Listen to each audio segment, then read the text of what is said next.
Vamos ler a palavra do Senhor. Abra sua Bíblia.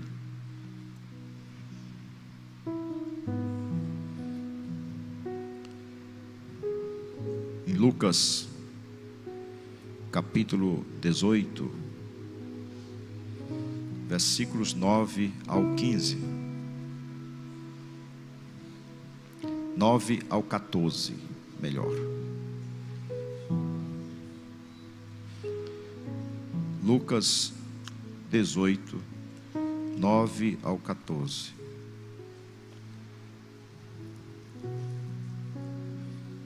Glória a Deus. Jesus também contou esta parábola para alguns que confiavam em si mesmos, por se considerarem justos, e desprezavam os outros.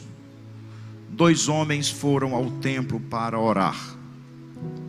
Um era fariseu e o outro era publicano. O fariseu ficou em pé e orava de si mesmo, para si mesmo, desta forma: ó Deus, graças te dou, porque não sou como os demais homens, roubadores, injustos e adúlteros, nem ainda como este publicano. Jejum 2 vezes por semana e dou o dízimo de tudo o que ganho. O publicano, estando em pé, longe, nem mesmo ousava levantar os olhos para o céu, mas batia no peito, dizendo: ó Deus, tem pena de mim, que sou pecador. Digo a vocês que este desceu justificado para a sua casa, e não aquele. Porque todo o que se exalta será humilhado, mas o que se humilha será exaltado. Bendito Deus, Pai soberano, aqui está a tua santa palavra. Que nesta noite, Senhor, ela seja ministrada de maneira maravilhosa, viva, eficaz em nossa vida. Pai bendito, nós te louvamos por estarmos aqui reunidos e com esta rica, maravilhosa oportunidade de sermos mais uma vez, Senhor, alimentados por tua santa palavra. Assim, Senhor, fala conosco. Fala, Senhor, muito mais daquilo que nós possamos imaginar. Entra, Senhor, nas nossas entranhas, esquadrinha os nossos pensamentos, sonda os nossos corações, arranca de nós aquilo que não pertence a Ti, aquilo que não contribui, Senhor, para o nosso crescimento, a nossa edificação, e que a Tua palavra nessa noite, Senhor, seja assim o remédio para as nossas feridas, que seja o alimento para a nossa fome, a água para a nossa sede, a nossa bússola, Senhor, para a nossa direção. Pai querido, em nome de Jesus, recebe a nossa adoração e responde, Senhor, nesta noite os nossos pedidos, as nossas súplicas, em o nome de Jesus. Amém. Amém. Glória a Deus. Meus amados, aqui está um texto bem diferente, bem ímpar, sobre este assunto em que nós falamos costumeiramente. Aqui não é assim, não é raramente, é sempre. Nós tratamos desta questão da humildade, da simplicidade, e está dentro de um tema corriqueiro, não é? Ou então, se quiser parar um pouquinho, para parar. Deixa para o final. Obrigado. E falar sobre humildade é sempre bom. Por quê? Porque nós todos os dias temos oportunidades de nos exaltarmos. Todos os dias. Todos os dias nós somos tentados a encher o coração de orgulho, de exaltação. Sempre o nosso coração recebe um convite para se exaltar. Somos fracos e sujeitos a isto. Mas como nós somos depósito do Espírito Santo de Deus, nós temos um freio, né? Nós temos um alerta constante dentro de nós, que vai nos instruindo para que esta vaidade humana, que é nata a todos nós, que pertence à nossa natureza, ela não sobressaia, não tome as rédeas, mas que ela seja amortecida, que ela seja diminuída a cada dia, e continuemos nos passos da humildade, pois a humildade, ela é um ingrediente muito forte no relacionamento com Deus. E digo, não só com Deus, mas com as pessoas também. Eu não gosto de lidar, embora seja obrigado algumas vezes, mas não gosto de lidar com pessoas exaltadas. Eu acho que a maioria aqui também tem a mesma concepção. Porque é difícil pessoas exaltadas, pessoas orgulhosas, a gente tem dificuldade de construir um relacionamento saudável. É assim ou não? Então nós devemos ter o cuidado para não sermos esses exaltados, em que as pessoas vão nos rejeitar como amigos. Pois se nós não gostamos de pessoas exaltadas, pessoas soberbas, autoconfiantes de maneira exagerada, que não sejamos nós, que nenhum de nós seja pego por esta armadilha da alma, esta armadilha da nossa própria natureza. O Senhor Jesus, como é conhecedor dos corações humanos, ali naquele momento, Ele traz esta parábola para confrontar aquela geração, a sua geração, pois a geração de Jesus era sim uma geração que era dominada por um orgulho religioso exacerbado. Eles tinham um orgulho da religião e ao mesmo tempo do próprio templo. A fé dos fariseus era uma fé contaminada, era uma fé que parecia, por fora, parecia uma coisa extraordinária, parecia uma coisa do outro mundo. Quem não conhecia anelava ser como um fariseu zeloso. Era o anseio de um religioso, é chegar ao nível de alguns fariseus. E Jesus traz esta parábola para desfazer a segurança daqueles que confiavam em si mesmo. Jesus, ele faz esta comparação, esta parábola, para confrontar aqueles que tinham uma confiança em si mesmo. Será que isto é necessário em nossos dias? Nós deixamos de ser, ou deixamos de ter esse comportamento como os fariseus tinham? Ou isso ainda é uma realidade entre nós? Creio, julgando a minha própria natureza, que todos nós somos também acometidos do mesmo mal dos fariseus. Então Jesus vem num cenário que é exatamente o templo, e ele faz esta parábola trazendo a figura do templo, que era símbolo de orgulho religioso. E o cenário é o templo em Jerusalém, que era o centro da presença de Deus, da adoração, que era o centro da religião, aonde se encontravam os sacerdotes, os doutores da lei, os fariseus, os saduceus. Era o encontro dos religiosos. Eram vários grupos, mas o ponto central, o ponto culminante da religião era o templo em Jerusalém. E Jesus traz esta parábola para este cenário. E ele usa a figura do fariseu. O fariseu, que é o símbolo de pureza, de piedade e de religiosidade. E, por outro lado, ele usa a figura do publicano, que é o oposto do fariseu. Se o fariseu era tido como o homem santo, o publicano era o pecador. Se o fariseu era modelo de religiosidade e de fé, o publicano era uma pessoa que não tinha nada a ver com religião e nem com fé.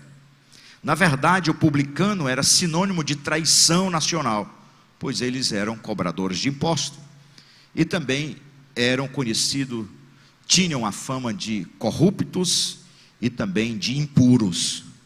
Então, de um lado está o fariseu, do outro lado está o publicano. Jesus vai então usar essas duas figuras, o religioso e o publicano, o que tem a imagem diante da sociedade como alguém crente de verdade, como o publicano, que é visto como um impuro. Então a questão central não é quem tem mais prática religiosa aqui, mas quem possui um coração correto diante de Deus. Logo, Jesus traz essa parábola para dizer que Deus não olha apenas para as práticas que fazem parte do nosso rito de culto, para a nossa tradição religiosa. O olhar de Deus não observa e não capta apenas as nossas tarefas que dizem respeito ao nosso culto, à nossa igreja, ao templo, mas o seu olhar está diretamente direcionado ao coração, tanto dos que estão dentro do templo, do cenário religioso, como também daqueles que estão fora. O olhar de Jesus, o olhar de Deus, contempla a intenção do coração. Então, o que Jesus demonstra é a diferença crucial entre a justiça da performance e a justiça da graça. Grave isto: o que Jesus está exemplificando na figura do fariseu é a justiça da performance religiosa e a justiça da graça, que é vista no publicano. E aí nós podemos agora, daqui para frente, fazer aqui caminhar um pouco nesse texto, e eu vou fazer de tudo para que o tempo seja suficiente. Então nós vemos aqui o primeiro capítulo desta mensagem, que fala sobre o perigo da autojustificação. Isso é tão comum, irmãos, que você nem percebe. A autojustificação, ela é tão comum, mas tão comum que a gente nem percebe. Mas ela é mais comum ainda no nosso meio.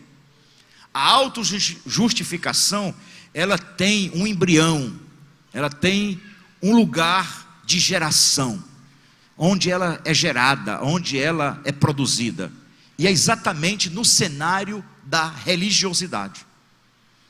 É nesse cenário que a autojustificação, ela nasce, porque o homem só tem a capacidade de se autojustificar quando ele tem argumentos que estão embasados, de certa forma, na sua fé, naquilo que ele crê. E a autojustificação estava presente na vida dos fariseus. Veja os versos 11 e 12 do texto que nós estamos estudando. Diz assim: o fariseu, estando em pé, orava consigo desta maneira: ó Deus, graças te dou, porque não sou como os demais homens. Aí, vírgula. Parece lindo esta oração, e nós também podemos até agradecer: Senhor, graças te dou, porque eu não sou mais um pecador. Está errado dizer isso? Não, mas é o início de uma autojustificação, porque ao entrar nesse caminho de fazer comparação, a gente pode ser tentado a se achar melhor do que os outros por estar fazendo coisas diferentes. E ele diz: homens roubadores, injustos, adúlteros. E aí ele diz: nem ainda como este publicano. Então vem a comparação. Ainda bem que eu não sou um publicano. Eu quero te agradecer por não ser igual a este indivíduo. Por que ele está dizendo? Porque este indivíduo é considerado impuro. Ele é indigno de Deus, porque ele não tem as mesmas práticas religiosas. Ele, na verdade, nem entra no templo, porque ele não é um frequentador do templo em si, por causa da sua condição. Mas ele continua dizendo agora, para aumentar a sua autojustificação, ele diz: eu jejuo 2 vezes na semana, eu dou o dízimo de tudo quanto possuo. Bom, aqui está o perigo da autojustificação, porque não ser igual a alguém pecador, não há tanto problema, porque nós não somos iguais realmente a muita gente que vive no pecado, e nós agradecemos por não estarmos nas drogas, na prostituição, na idolatria, na mentira religiosa, que nós não estamos mais na sarjeta, no engano e distante de Deus. Graças a Deus que fomos alcançados por Jesus, e estamos aqui hoje. Só que isso não nos dá o direito de se auto-justificar, e agora dizer: Senhor, eu sou o que sou, porque eu estou jejuando 2 vezes por semana. Eu sou o que sou, porque eu dou o dízimo de tudo quanto ganho. Essa auto-justificação, ela é extremamente perigosa, porque ela aflora a natureza velha. Ela desencadeia sentimentos que são contrários à fé. Quando a Bíblia diz que o justo viverá da fé, ele precisa entender que este viverá da fé não dá o direito dele se achar melhor do que ninguém, e de nem achar que é bom porque está fazendo um esforço. Na verdade, o que nós precisamos sempre é exaltar a graça de Deus, porque embora a gente faça ou procure fazer as coisas corretamente, nós não somos salvos por isto.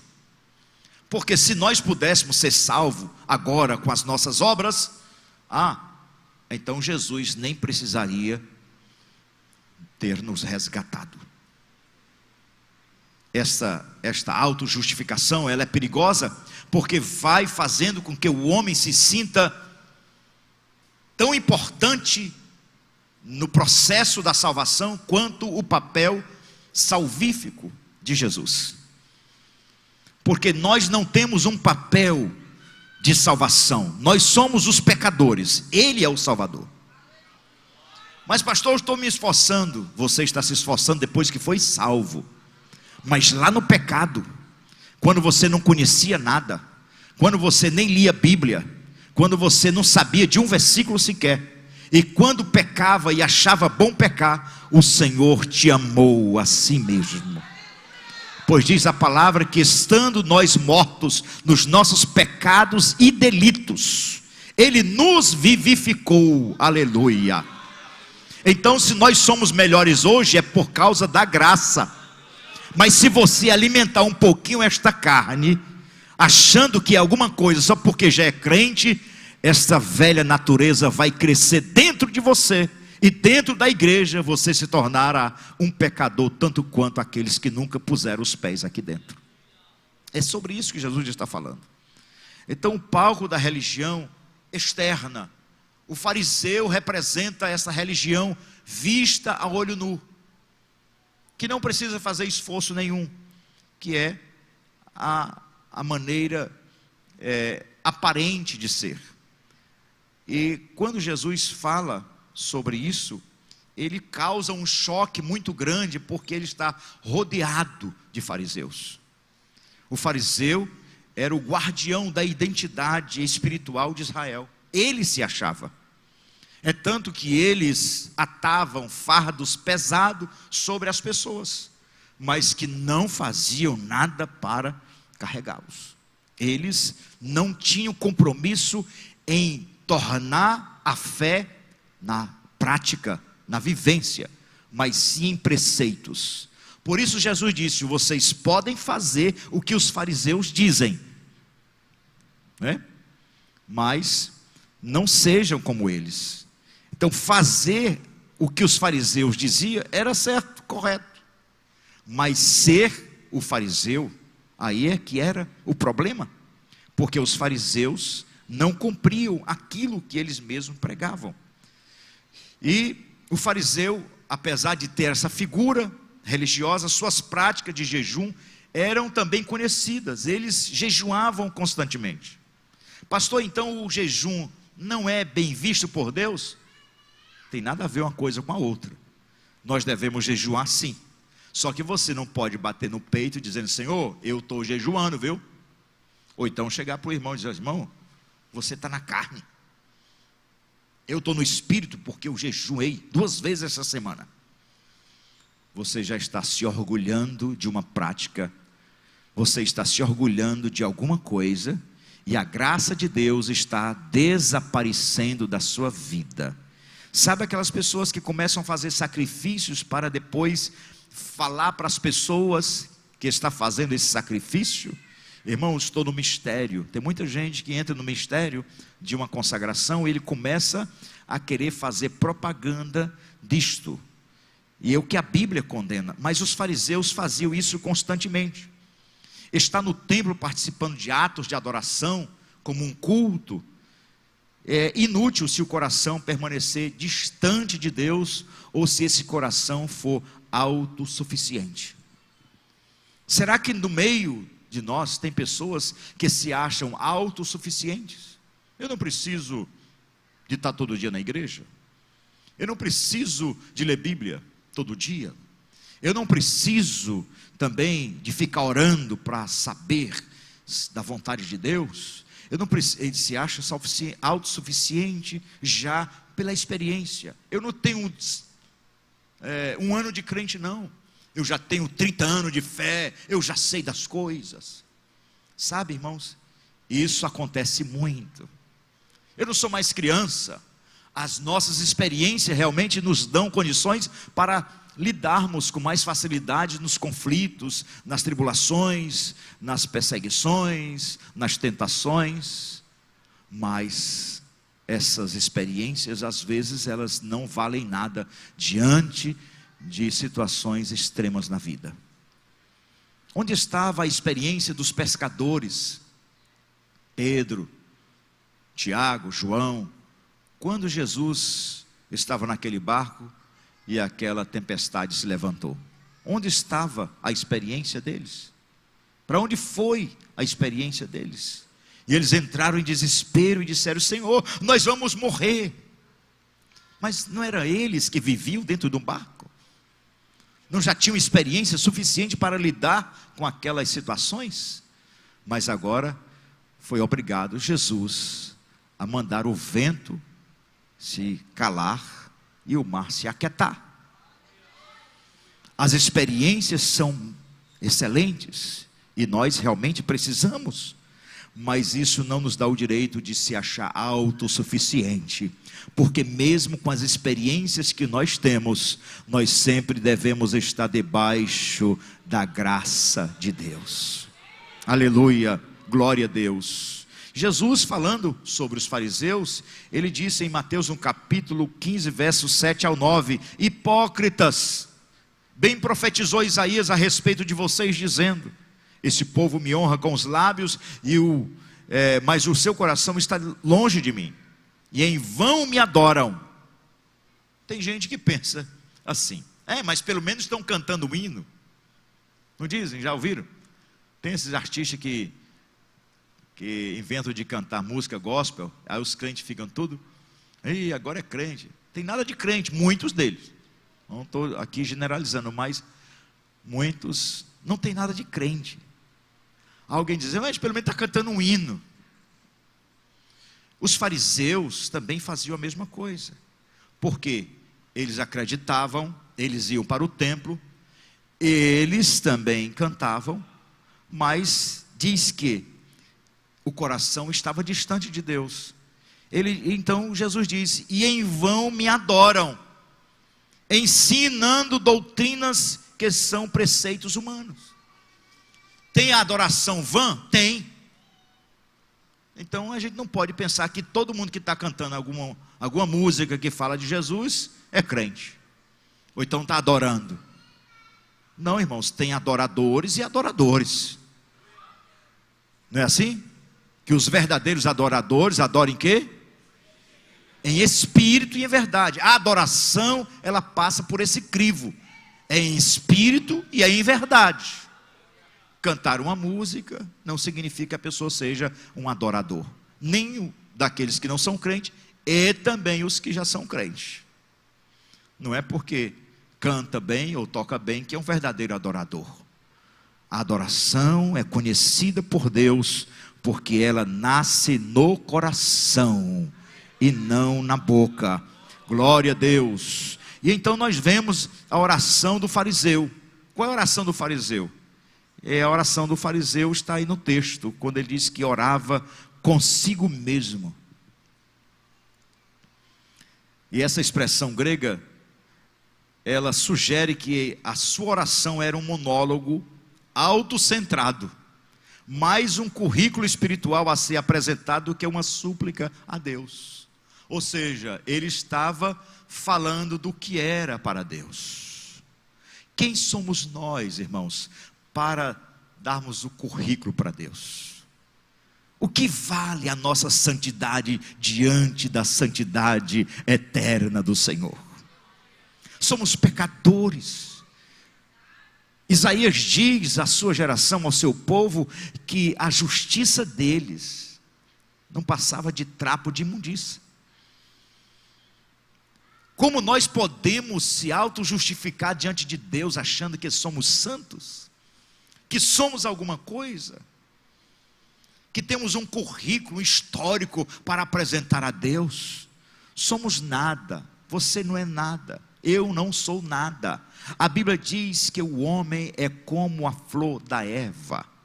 A erva que nasce pela manhã põe a sua flor, a flor murcha, ela seca, desaparece no dia mesmo. Você sabe o que é barro? Sabe? Quem sabe o que é barro aqui? Lógico, todo mundo sabe o que é barro. Pois diga: eu sou barro. Barro tem em todo canto. Não tem esses valor todo. Não é? E tem vários tipos de barro, né? Tem barro que não serve para nada. Assim como tem gente também que não serve para nada, irmão. Mas o Senhor, Ele nos pegou do monturo, do lixo, aleluia,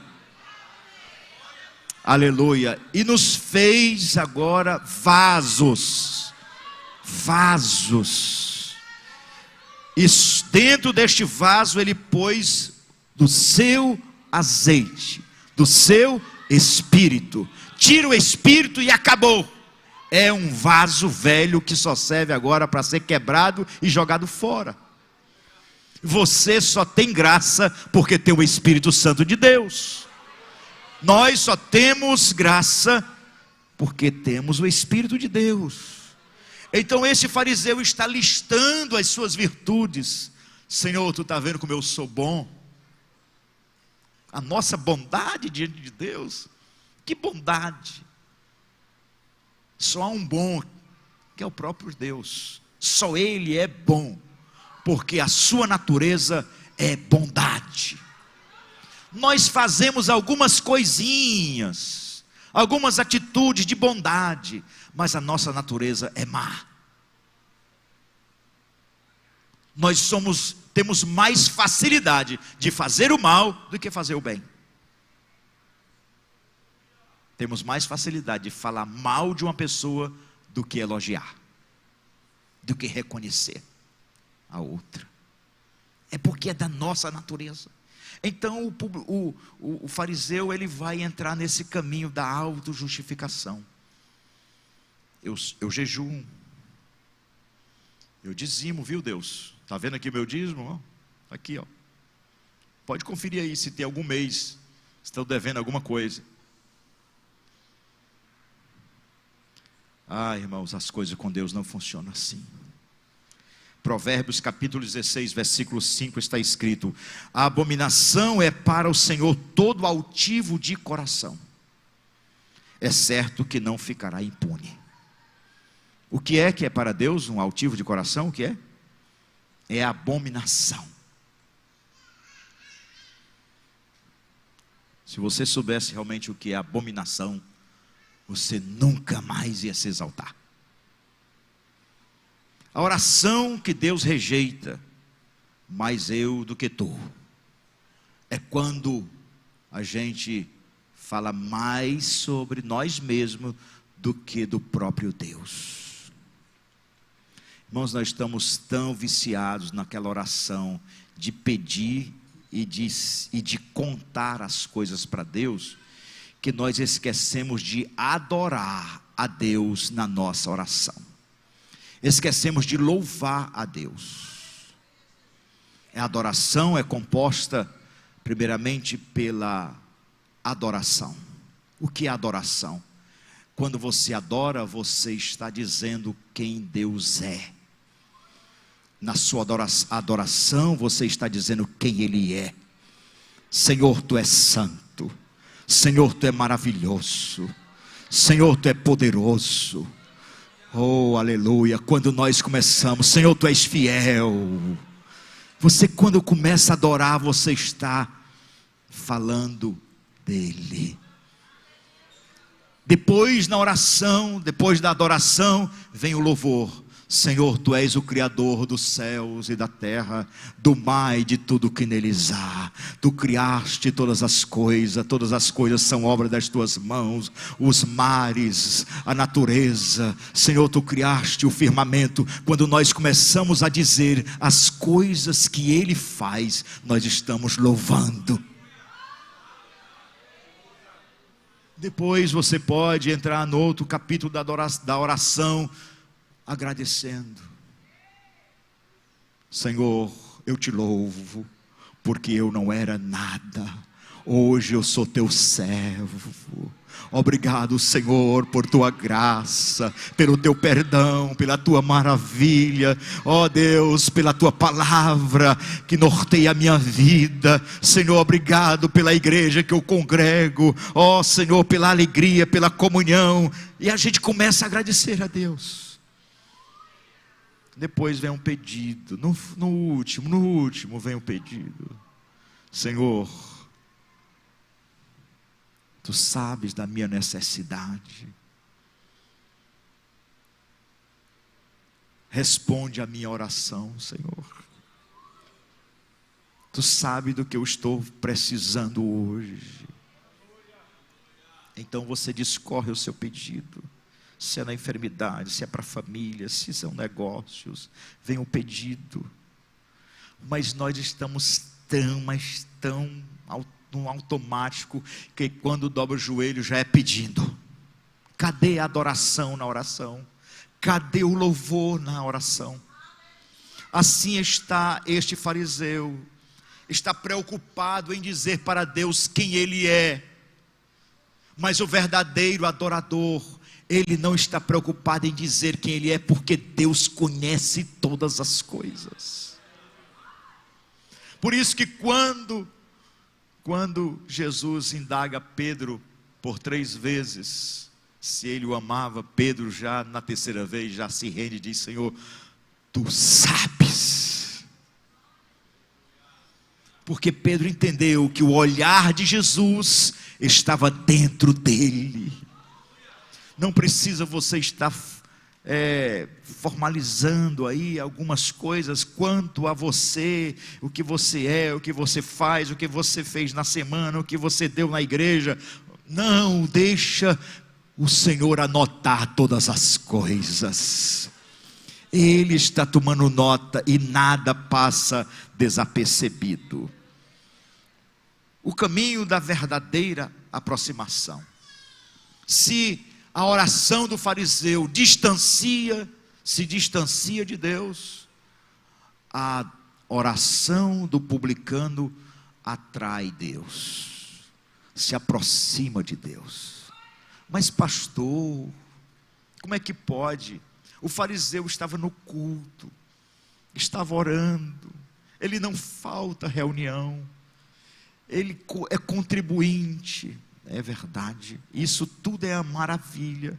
Se não fosse esse tal coração que não está conectado com as práticas religiosas, se o coração do fariseu fosse exatamente como o coração do publicano, esse crente, irmãos, andava quase voando,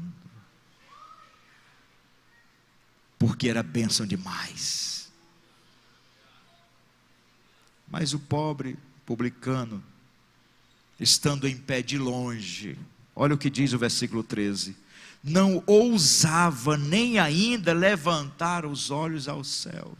Ele orava de cabeça baixa, enquanto o fariseu está lá, uma posição religiosa, ritualista.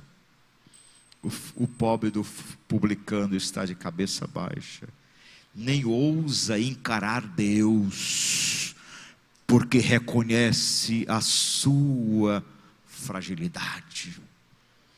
Ei, irmão, quantas pessoas estão tão exaltadas, e um dia já vi algumas pessoas dizendo: eu botei Deus na parede. Quem é tu, vaso? Quem é você para pôr Deus na parede? Ou Deus lhe dava do jeito que você queria, ou rasgava a Bíblia. Tu é lá crente, rapaz. Tu já viu crente se rebelar contra Deus e obrigar Deus a fazer alguma coisa? O crente se submete ao Senhor. O crente se submete à vontade de Deus. Ele pode até orar e detalhar nos mínimos detalhes a sua oração, o seu pedido, mas sempre ele estará não sobre, mas sob a vontade de Deus, abaixo, porque nós servimos a um Deus soberano, e Ele é soberano, e Ele está acima das nossas vontades vis e passageiras. E quando pensamos que estamos acertando, estamos errando. Por isso é melhor deixar Deus trabalhar, para que a sua vontade prevaleça sobre nós. Não vá cair nesse conto desse neopentecostalismo, que você tem direito. Tem direito a quê? Me diga o que é que você tem direito. Qual é o direito que nós podemos reivindicar a Deus? Se nós somos servos, Ele é Senhor. Se nós somos barro e Ele é o oleiro. Se nós somos os pecadores e Ele é o Salvador. Se nós somos sujos e é Ele quem nos limpa. Sem Ele nós não podemos fazer nada. Então acabe com essa besteira de decretar, de exigir. Qual é a oração que é ouvida? É do publicano, que nem ousa olhar para o céu. Isso é rendição. O publicano estando em pé, de longe, em pé, longe, ou seja, ele não estava tão próximo do templo, não ousava nem ainda levantar os olhos aos céus, mas batia no peito dizendo: ó Deus, sê propício a mim, pecador. E aqui, irmãos, há um mistério. Bater nos peitos era uma forma semítica do povo judeu de demonstração de puro arrependimento. Quando se batia nos peitos, estava realmente se arrependendo profundamente do seu pecado. E quando ele diz ser propício a mim, isso tem a ver com a aceitação de Deus, da propiciação, em que Deus, Ele aceita a oferta do pecador. que Deus é propício, ou seja, que Deus aceita o que está sendo ofertado pelo pecador, que Deus aceita o sacrifício, que Deus olha, que Deus agora recebe aquilo que está sendo dado. E é isso que Ele quer: Senhor, ser propício a mim, pecador.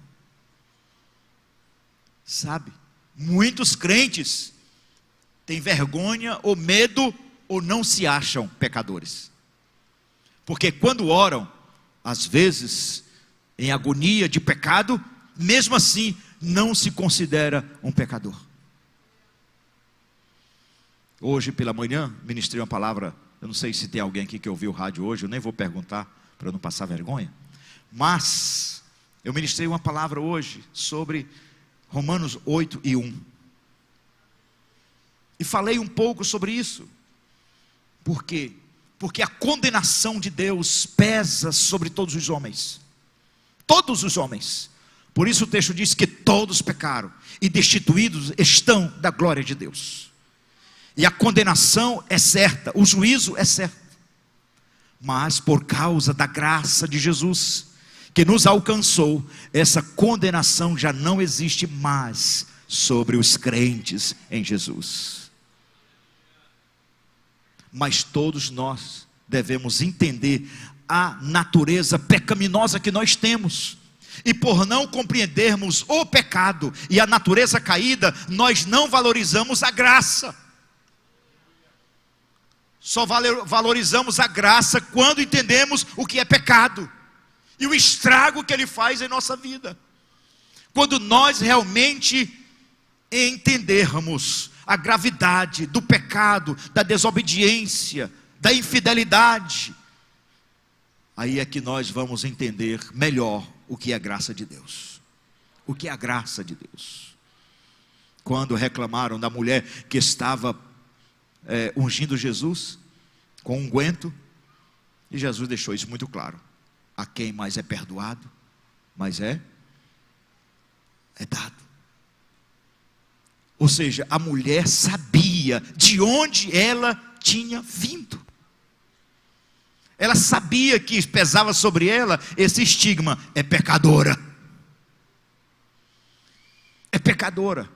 E por se achar uma pecadora, para ela agora ser aceita por Jesus, então era maravilha demais aos seus olhos. Tem crente que incha o peito e se acha, irmãos. Como tem crente estufado na igreja? Tem, irmãos. Às vezes diante do pastor não é bem bonzinho, mas diante dos irmãos que acham que é igual para igual, aí já se acha superior. Ei, baixa aí, baixa um pouquinho, murcha um pouquinho essa bola, porque a Bíblia diz que nós devemos considerar o outro superior a nós mesmos.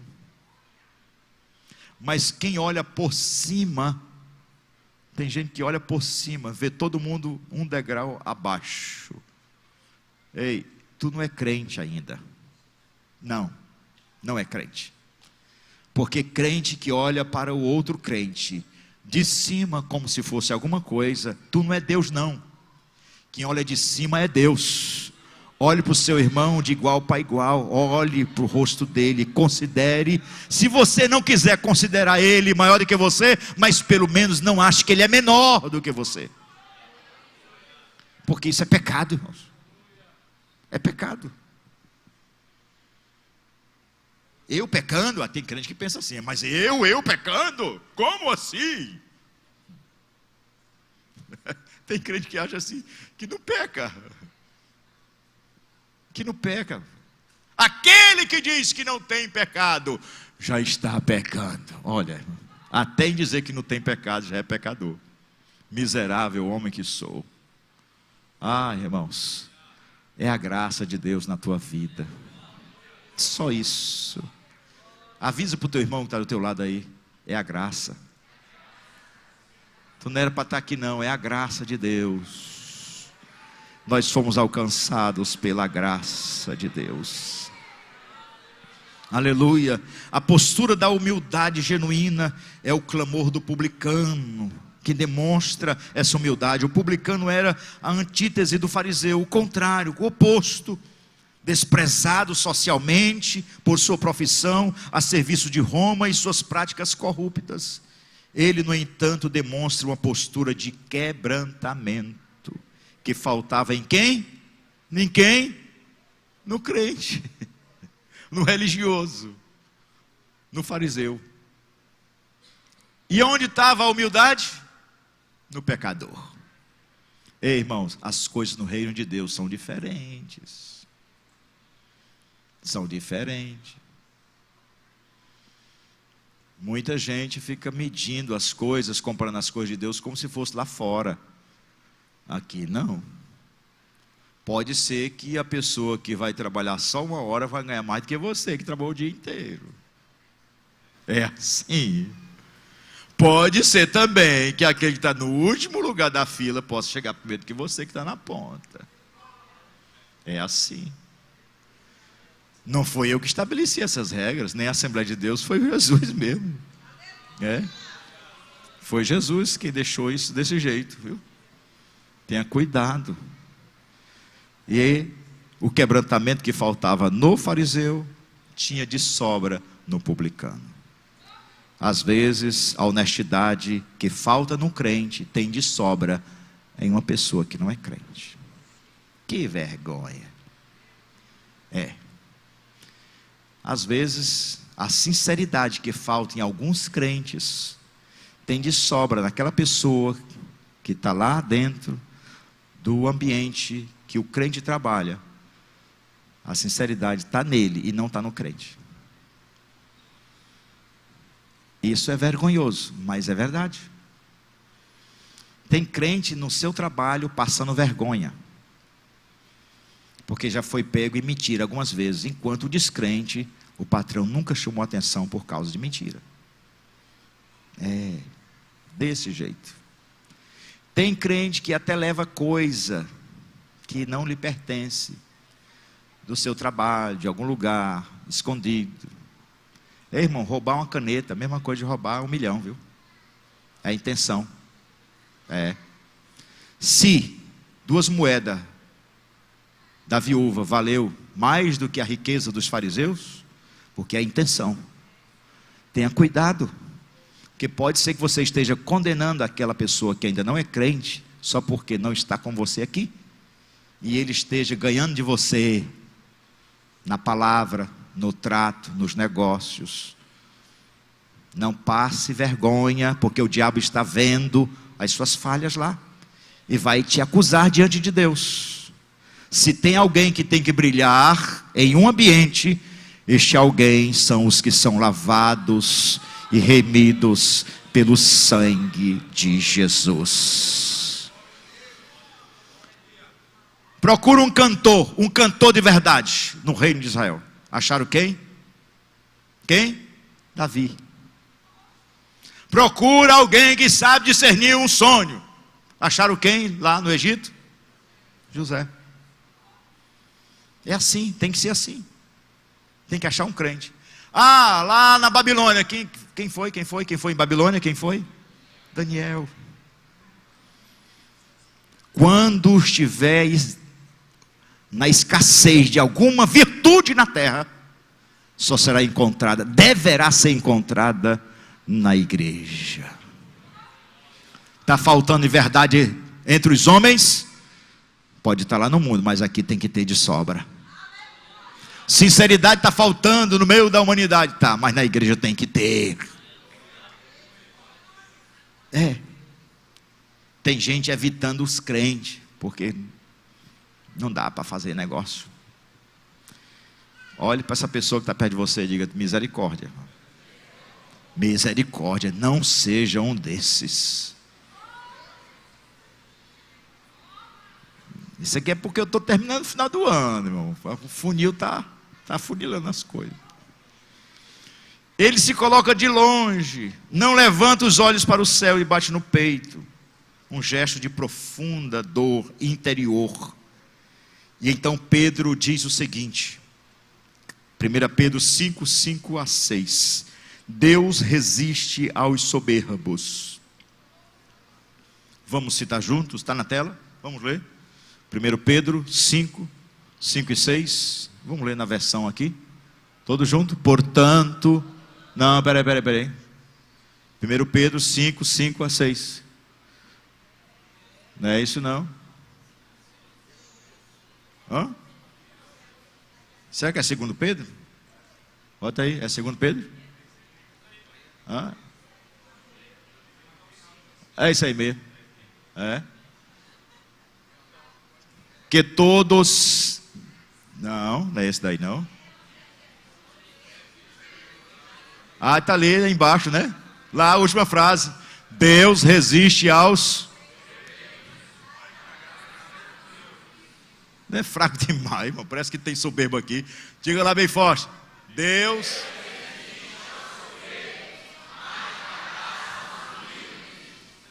O restante dos 6.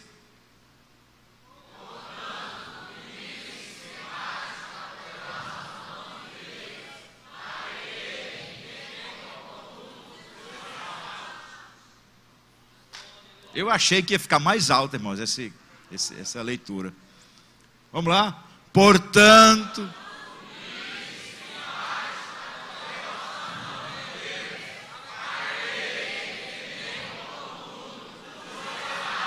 Oh, aleluia, glória a Deus. Isso é didático, porque você lendo, você vai memorizar o que eu estou dizendo. Em Salmo 51, versículo 17, está escrito: sacrifícios agradáveis a Deus são o espírito quebrantado, coração quebrantado e contrito, não o desprezarás, ó Deus. Crente com coração quebrantado é crente que tem a presença de Deus constantemente.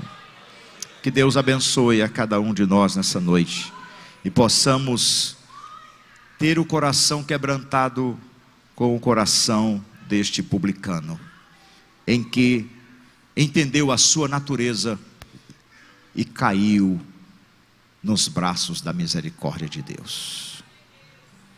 Não seja exaltado não, irmãos. Se você se exaltar, Deus vai te pegar e vai te abater. E apanhar de Deus é ruim, dói para valer. Mas a Bíblia diz que Ele castiga o que? Ama.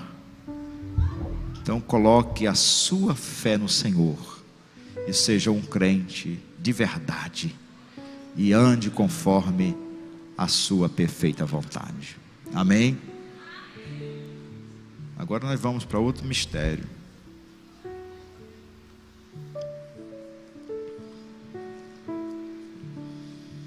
Vamos lá? Quem pode? Vamos ficar de pé?